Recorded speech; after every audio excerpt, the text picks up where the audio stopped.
Kau yang lebih tahu cara untuk membuka jalanku. Kau yang lebih mengerti cara untuk menolong hidupku.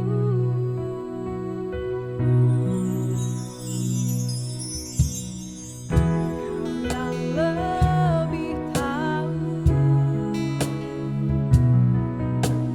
cara untuk membuka jalanku.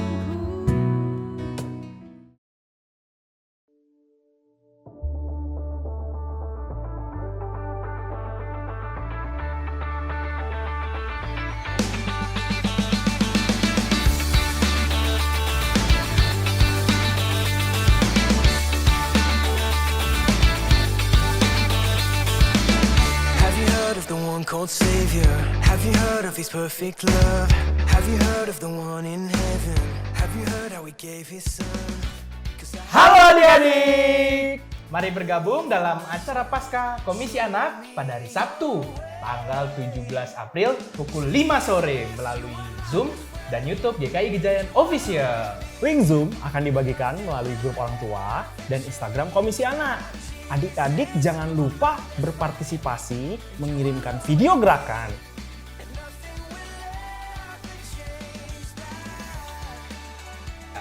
Link panduan gerakan juga akan dikirim melalui grup orang tua. Oke, jangan lupa ya adik-adik. See you! Shalom Jemaat Tuhan, selamat datang dalam ibadah online intergenerasi GKI Gejayan. Mari Bapak Ibu, Oma Opa, Kakak Adik, kita bersama-sama memuji, menyembah, dan memuliakan Tuhan. Mari kita bersama masuk dalam hadirat Tuhan. Mari kita masuk dalam hadirat Tuhan. Kita nyatakan kerinduan kita untuk menyembah Dia.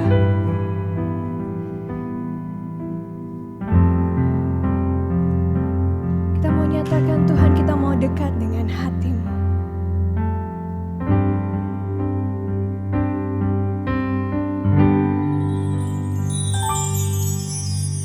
Lebih dari segalanya,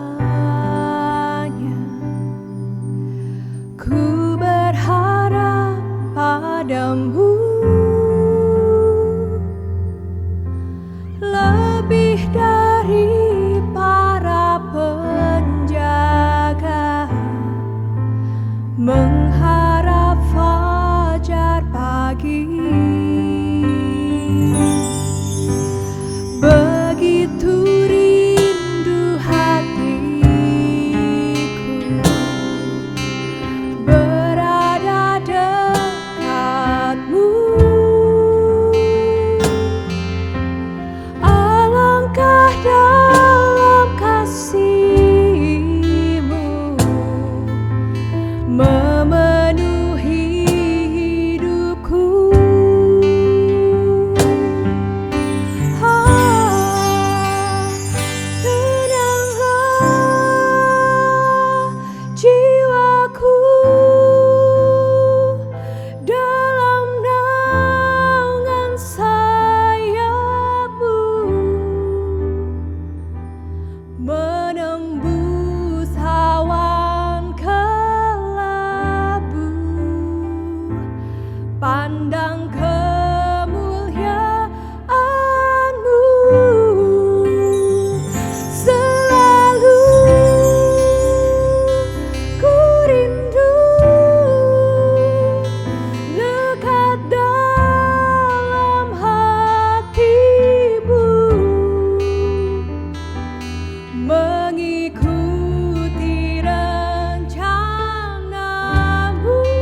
mau nyatakan lebih dari segalanya Tuhan, kami berharap Padamu. Lebih dari segalanya, ku berharap Padamu. Lebih dari para penjaga, mengharap fajar pagi. Begitu rindu hatiku berada dekatmu. Alangkah dalam kasih-Mu memenuhi hidupku. Tenanglah jiwaku dalam naungan sayap-Mu, menembus awan kelabu, pandang kemuliaan-Mu. Selalu ku rindu lekat dalam hati-Mu, mengikuti rencana-Mu. Yesus Tuhan Rajaku. Tenanglah jiwaku dalam naungan sayap-Mu, menembus awan kelabu, pandang kemuliaan-Mu. Selalu ku rindu lekat dalam hati-Mu, mengikuti rencana-Mu. Yesus Tuhan Rajaku.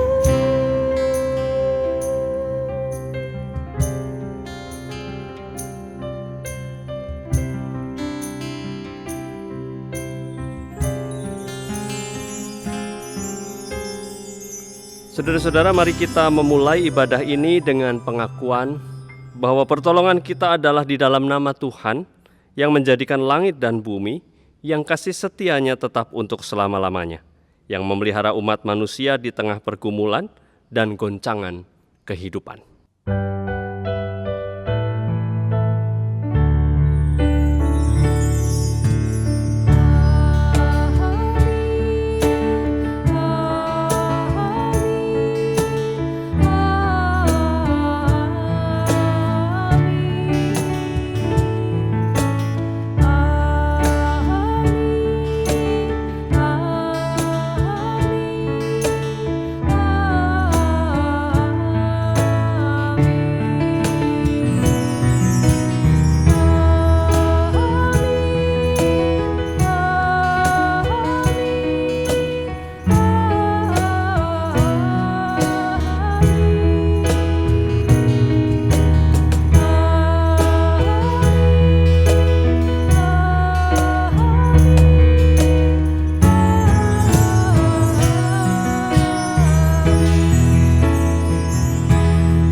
Kasih karunia dan damai sejahtera dari Allah Bapa kita dan dari Tuhan Yesus Kristus menyertai saudara sekalian.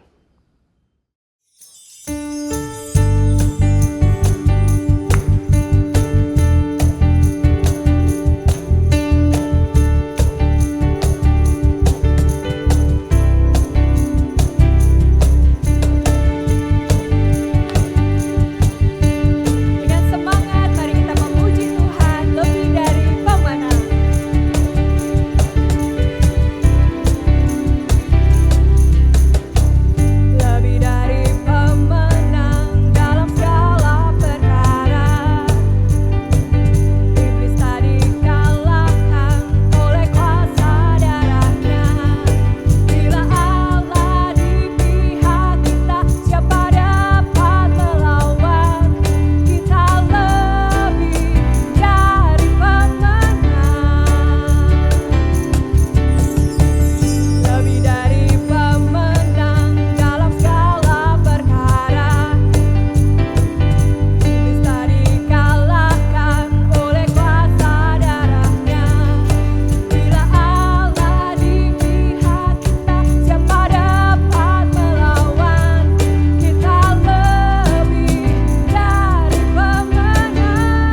Mari adik-adik skala minggu bersama papa mama, opa oma, kita sama-sama memuji Tuhan. Kita mau nyanyikan Dengar Dia Panggil Nama Saya.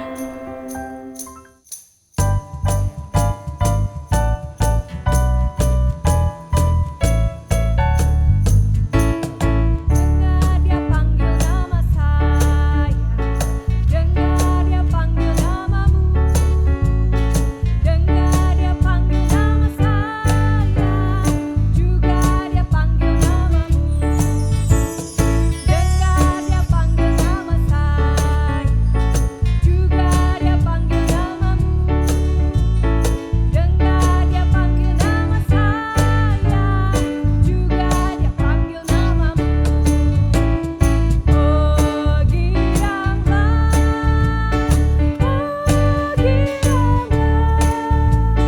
Yesus amat cinta pada saya. Oh giranglah.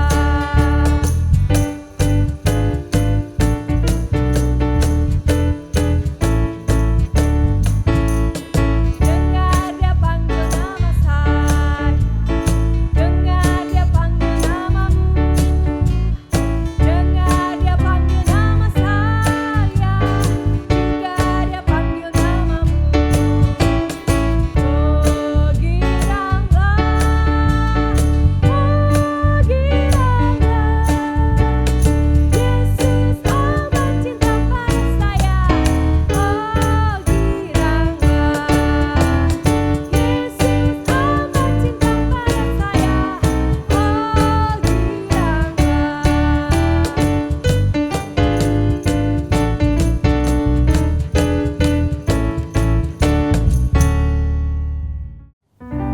Kita percaya bahwa Tuhan kita lebih besar dari setiap masalah kita. Kita juga percaya bahwa kita menyembah Tuhan yang tidak pernah sekalipun gagal. Dia akan menuntun kita menjadi pemenang dari setiap masalah kita. Maka Bapak Ibu Saudara, kita akan mendengarkan firman Tuhan dan biarkan firman ini boleh menjadi kekuatan dan pengharapan dalam kehidupan kita.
Saudara-saudara, mari kita berdoa.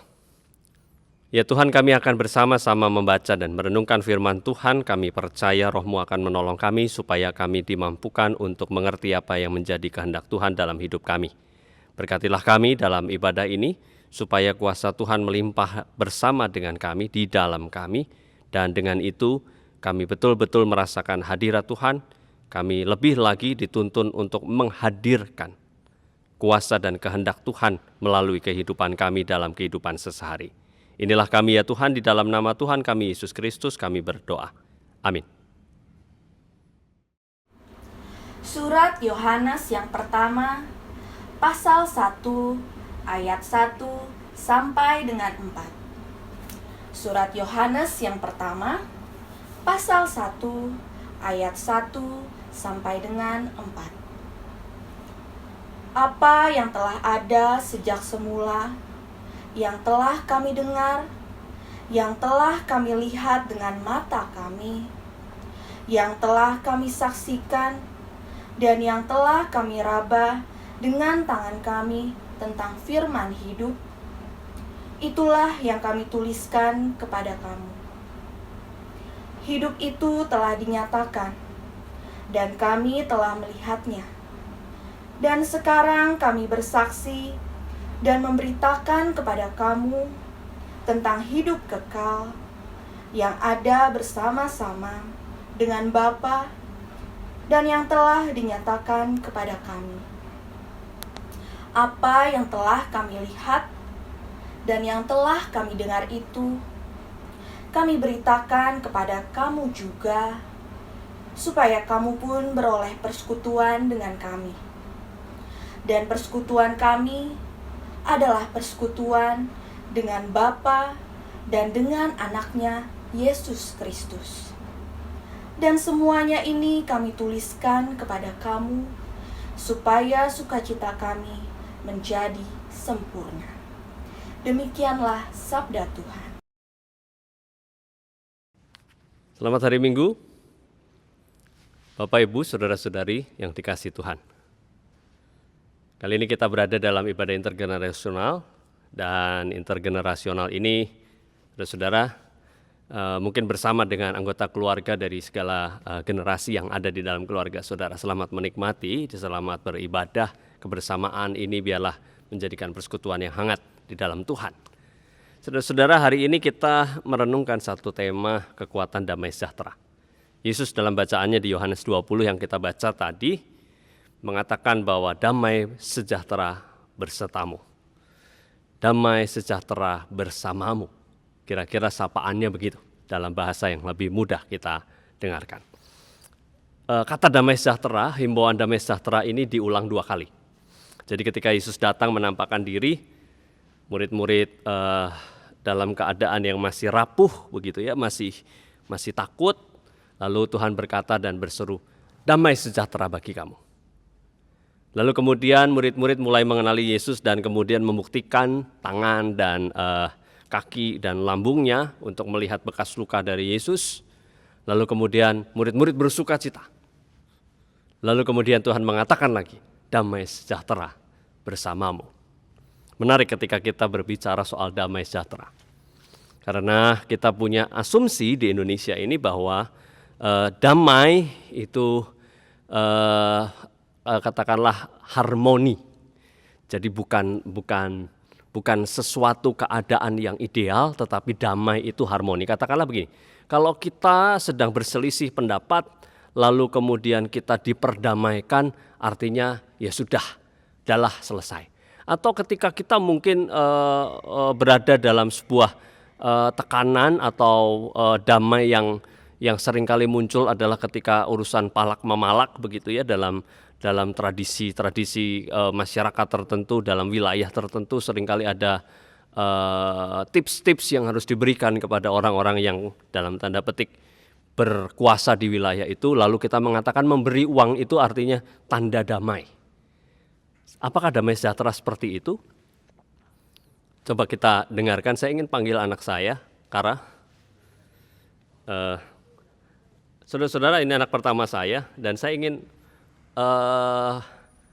Kara bercerita, menurut Kara damai sejahtera itu apa sih? Agak keras. Damai sejahtera itu yang nggak ada berantemnya. Damai sejahtera itu kondisi nggak ada berantemnya. Kalau berantem? Nggak damai. Nggak damai. Kalau kamu punya uang damai nggak? Enggak. Kalau kamu punya uang? Antara punya uang dengan tidak punya uang, kondisi damai sejahtera yang mana? Yang ada uangnya. Yang ada uangnya mungkin. Kalau kamu sehat dan kamu sakit, kondisi damai sejahteranya yang mana? Sehat. Sehat. Oke, thank you Kara. Ya, Bapak Ibu, dialog tadi tidak disetting oleh saya. Saya tidak berbicara dengan anak saya sebelum rekaman ini dilakukan. Saudara-saudara, banyak orang berpikir bahwa damai sejahtera itu berkaitan dengan apa yang ada di luar kita.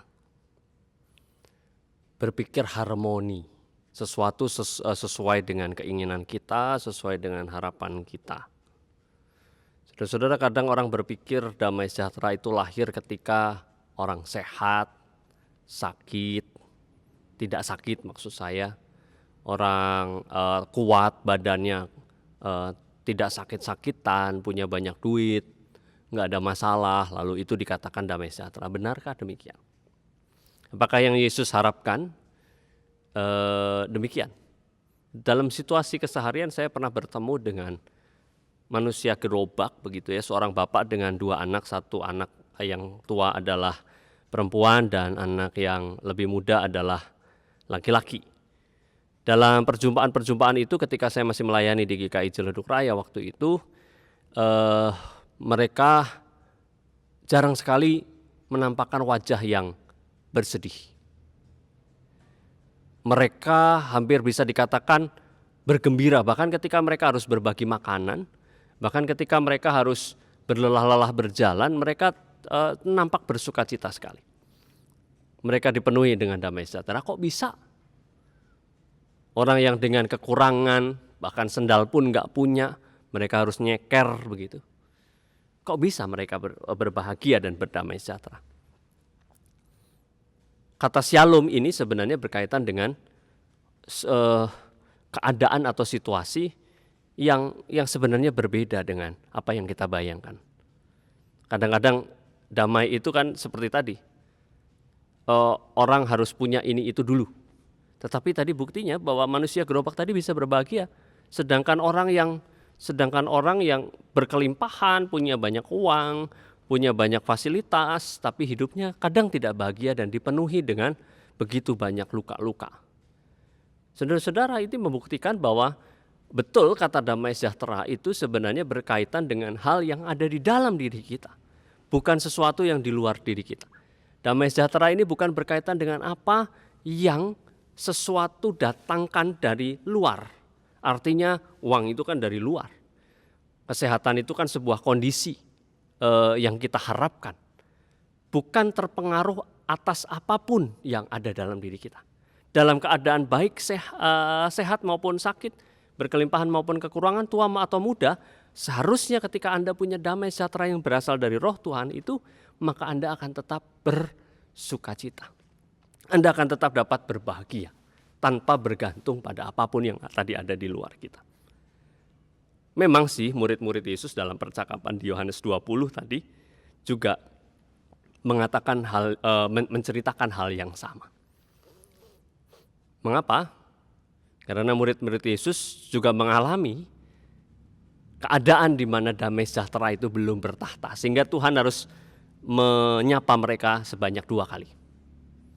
Yang pertama, murid-murid Yesus ketika dalam keadaan yang sakit, hatinya, rapuh jiwanya, sedih. Lalu kemudian berikutnya adalah ketika itu Tuhan Yesus datang dan menyapa mereka dengan pernyataan pertama. Damai sejahtera bagi kamu. Pernyataan ini menarik. Pernyataan ini menjadi pertanyaan yang menarik. Kenapa? Allah dalam diri Yesus menyapa murid yang sedang dalam keadaan rapuh, lalu meminta mereka untuk menghidupi damai sejahtera yang disalamkan, yang diberikan oleh Yesus. Kalau Bapak Ibu mencermati bacaan ini, kita akan menjumpai bahwa sebenarnya murid-murid belum bisa memiliki damai sejahtera. Kita tengok kejadian berikutnya. Ketika itu kemudian murid-murid mulai ngecek tangan Yesus, lubang di tangannya, di lambungnya, di kakinya, dan setelah membuktikan bahwa itu Yesus, murid-murid baru bisa bersukacita. Artinya salam yang pertama, anugerah damai sejahtera yang diberikan Yesus yang pertama, itu tidak melekat pada murid-muridnya. Ketika yang kedua diberikan lagi damai sejahtera bagi kamu, itu baru melekat. Kenapa? Karena murid-muridnya harus ngecek. Ketika semua keadaan seperti yang dibayangkan murid-muridnya, barulah murid-muridnya disebutkan eksplisit di Yohanes 20 tadi adalah bersukacita. Bahkan sekelas murid-murid Yesus pun harus berjuang untuk memiliki damai sejahtera. Bahkan sekelas Petrus, pemimpin dari murid-murid Yesus itu, juga harus berjalan menyesuaikan waktu untuk mengalami damai sejahtera. Sampai dia dalam legendanya bersedia untuk martir, mati disalib terbalik, katakanlah begitu. Sebelumnya dia adalah seorang yang pengecut, yang selalu hidup dalam ketakutan, meskipun sepertinya dia adalah batu karang yang keras, yang hebat begitu ya. Tetapi kita bisa tahu bahwa itu butuh proses. Dan damai sejahtera itu baru ada ketika ada bukti bahwa Tuhan menyertai. Sebenarnya apa sih yang diminta oleh Yesus dalam percakapan kita ini? Yang diminta oleh Yesus kepada murid-muridnya adalah ketika dia menyapa dengan damai sejahtera bersamamu, itu mereka tidak terpengaruh. Mereka tidak terpengaruh dengan segala keadaan apapun dan mereka tetap bisa bersukacita. Seperti manusia gerobak tadi, dalam keadaan yang terbatas pun mereka masih bisa merasakan damai Allah ada di dalamnya. Mereka masih bisa mengatakan terima kasih Tuhan. Mereka masih bisa mengatakan dengan satu dengan yang lain saling mensupport, saling membangun sukacita, menggembirakan suasananya. Sedangkan kita kadang-kadang di mana kita punya banyak kelebihan dan akses serta fasilitas, kita jauh.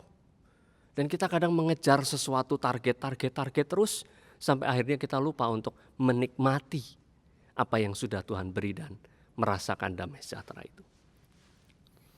Oma opa dalam usia lanjut bisa punya damai sejahtera? Bisa. Kadangkala yang muncul kesepian ya.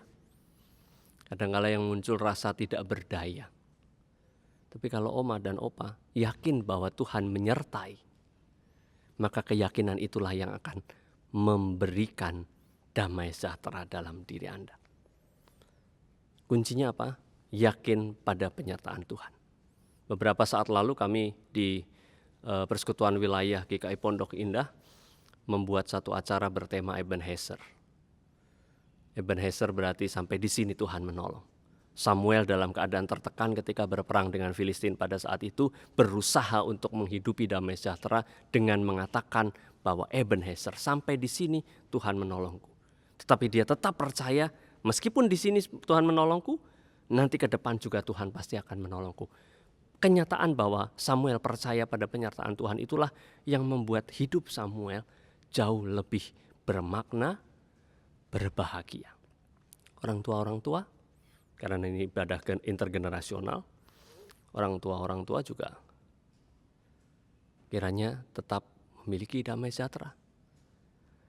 Perjuangan yang berat, anak-anak nilainya jelek misalnya, anak-anak nakal katakanlah begitu. Apakah Anda bisa tetap berdamai sejahtera dalam situasi yang demikian dan menemani anak-anak dalam proses pertumbuhan mereka, memahaminya sebagai proses yang perlu kita tuntun, kita temani, dan perlu kita mengurangi segala macam bentuk punishment yang bisa kita berikan, mendatangkan damai sejahtera untuk diri kita dan mereka dalam perjalanan bersama di dalam keluarga untuk mencapai cita-cita dan mimpi bersama. Apakah bisa? Bisa, asalkan kita yakin. Kadang musuh dari damai sejahtera adalah kecemasan dan ketakutan. Ada begitu banyak bayangan hitam di kepala kita untuk mencapai, untuk mereka-rekakan apa persoalan yang akan dihadapi, masalah-masalah apa dan sebagainya. Anak-anak muda juga kadang-kadang sudah dipengaruhi dengan kecemasan yang demikian. Tetapi kecemasan itu apa artinya ketika kita memikirkannya terus-menerus? Bukankah lebih baik kita bisa menikmati kehidupan lebih nyaman dengan kekuatan damai sejahtera tadi? Di masa COVID ini juga banyak toh tantangannya. Ada begitu banyak kesulitan yang dihadapi, bukan hanya Anda, saya, dan semua orang di dunia ini mengalaminya. Tetapi apakah ketika kita cembetut, ketika kita muram, ketika kita sedih, ketika kita hanya menangis, dan kita kehilangan daya hidup, apakah itu yang Tuhan harapkan? Tidak. Mari kita cari damai sejahtera itu, kita mintakan dari Tuhan. Syaratnya cuma satu, yakin bahwa Tuhan akan menolong. Ketika keyakinan itu ada, maka keyakinan itu akan menuntunmu untuk berjuang, akan menuntunmu untuk tahan uji, akan menuntunmu untuk bertekun, akan menuntunmu untuk bersyukur dan merasakan titik-titik kebahagiaan dalam hidupmu. Maka dari itu saudara-saudara, kiranya damai sejahtera Tuhan besertamu. Dan itu hanya bergantung pada dirimu, mau membuka diri untuknya, merasakan penyertaannya, atau hidup dalam kecemasan. Tentu jangan pilih yang kedua. Jangan pilih hidup dalam kecemasan dan ketakutan, tetapi percayalah, badai pasti berlalu. Percayalah, kita pun bisa tetap menari di dalam hujan. Kita pun masih bisa tetap merasakan kebahagiaan dalam hujan. Percayalah, Allah akan bersamamu.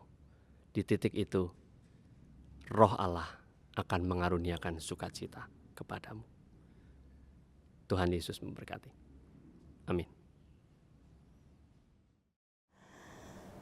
Bapak Ibu Saudara terkasih, mari kita kembali memperbarui iman percaya kita dengan memujikan lagu dari Kidung Jemaat 280, Aku Percaya.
Saudara-saudara, mari kita berdoa.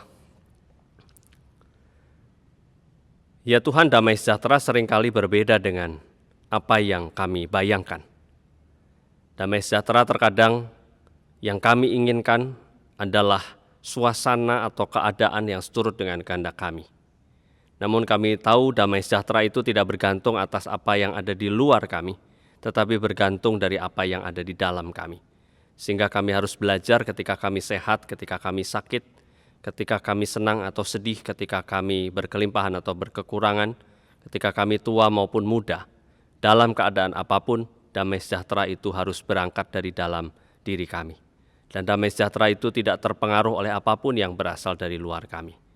Maka dari itu saat ini kami hendak berdoa supaya kami, setiap masing-masing kami, di dalam keluarga kami yang saat ini sedang beribadah, maupun keluarga kami yang terpisah, jarak jauhnya karena ada keperluan-keperluan tertentu, kami percayakan keluarga kami untuk terus memiliki damai sejahtera. Sehingga kami mengalami Allah, mengalami perjumpaan dengan Tuhan Yesus Kristus, dan menerima damai sejahtera tidak bergantung dari apa yang ada di luar kami. Kami ingin Tuhan, kami memohon di dalam tangan-Mu, sehingga kami tidak ingin berdoa panjang lebar. Saat ini kami hanya ingin memohonkan agar damai sejahtera itu dihidupkan oleh Roh-Mu yang kudus saja, dari dalam hati kami, dari dalam pikiran kami, sehingga kami siap menghadapi segala cobaan dan tantangan kehidupan. Kami menyatukan semua kami, baik yang sehat, yang sakit, yang berkelimpahan, berkekurangan, baik yang sedang sedih maupun senang, tua muda, ke dalam tangan Tuhan, agar damai sejahtera itu melingkupi kami dan kami mampu hidup berbahagia di dalam dunia ini. Maka dari itu kami akan akhiri doa ini dengan doa yang Tuhan Yesus ajarkan kepada kami. Bapa kami yang di sorga, dikuduskanlah nama-Mu, datanglah kerajaan-Mu, jadilah kehendak-Mu di bumi seperti di sorga. Berikanlah kami pada hari ini makanan kami yang secukupnya, dan ampunilah kami akan kesalahan kami seperti kami juga mengampuni orang yang bersalah kepada kami. Dan janganlah kami membawa kami ke dalam pencobaan, tetapi lepaskanlah kami daripada yang jahat. Karena Engkau-lah yang mempunyai kerajaan dan kuasa dan kemuliaan sampai selama-lamanya. Amin. Jemaat terkasih, mari kita bersama-sama memberikan persembahan sebagai ungkapan syukur kita kepada Tuhan atas berkat dan anugerah yang melimpah di dalam kehidupan kita. Ayat yang mendasari untuk persembahan kita diambil dari Roma 12 ayat 1. Karena itu saudara-saudara, demi kemurahan Allah, aku menasihatkan kamu, supaya kamu mempersembahkan tubuhmu sebagai persembahan yang hidup, yang kudus, dan yang berkenan kepada Allah. Itu adalah ibadahmu yang sejati. Berikanlah yang terbaik untuk Tuhan melalui persembahan ini. Tuhan Yesus memberkati.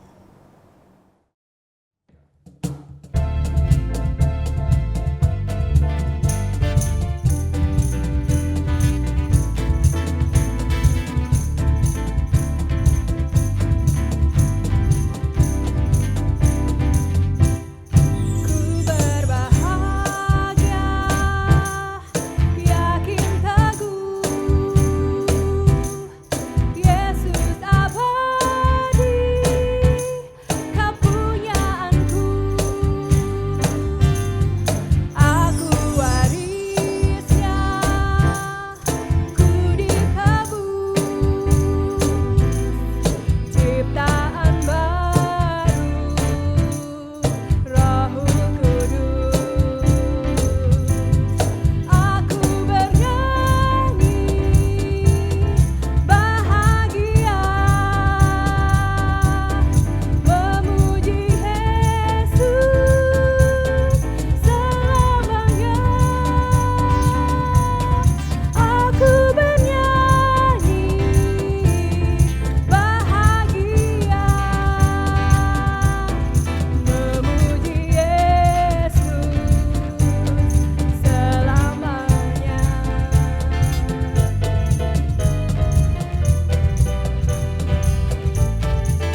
Jemaat yang terkasih, mari kita satu hati menaikkan doa untuk persembahan kita.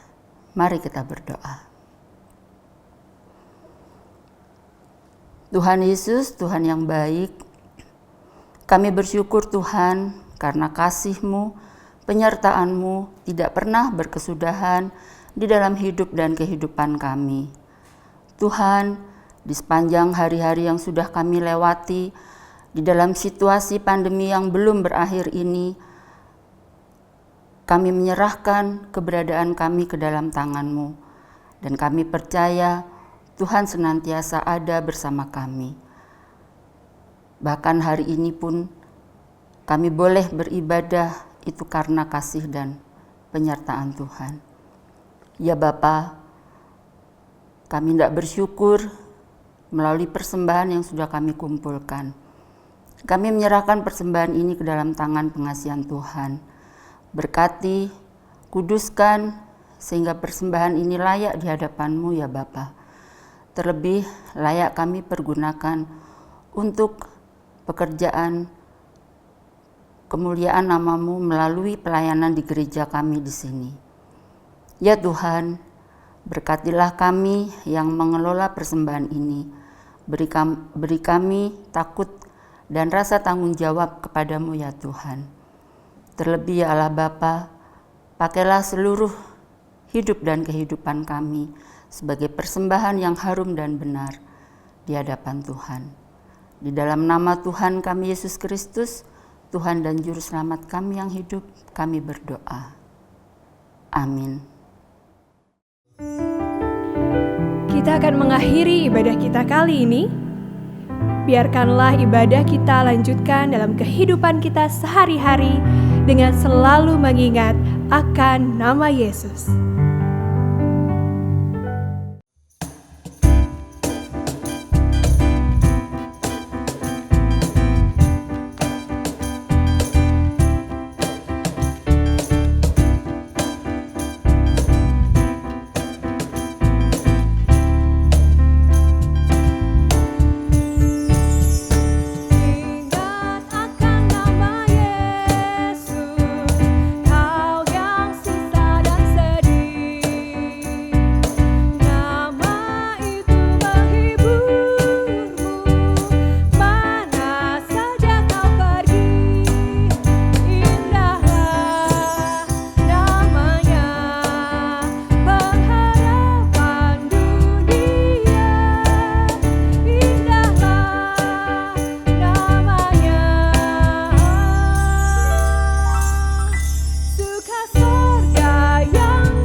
Saudara-saudara yang terkasih, bersama Tuhan, mari kita kembali ke dalam kehidupan kita untuk menjadi terang dan garam dunia.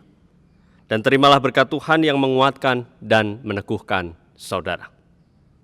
Kasih pertolongan Allah, kuasa keselamatan dan persahabatan Kristus, dan juga pertolongan Roh Kudus, serta damai sejahtera yang berasal darinya, melingkupi saudara, dari kini sampai selama-lamanya. Amin.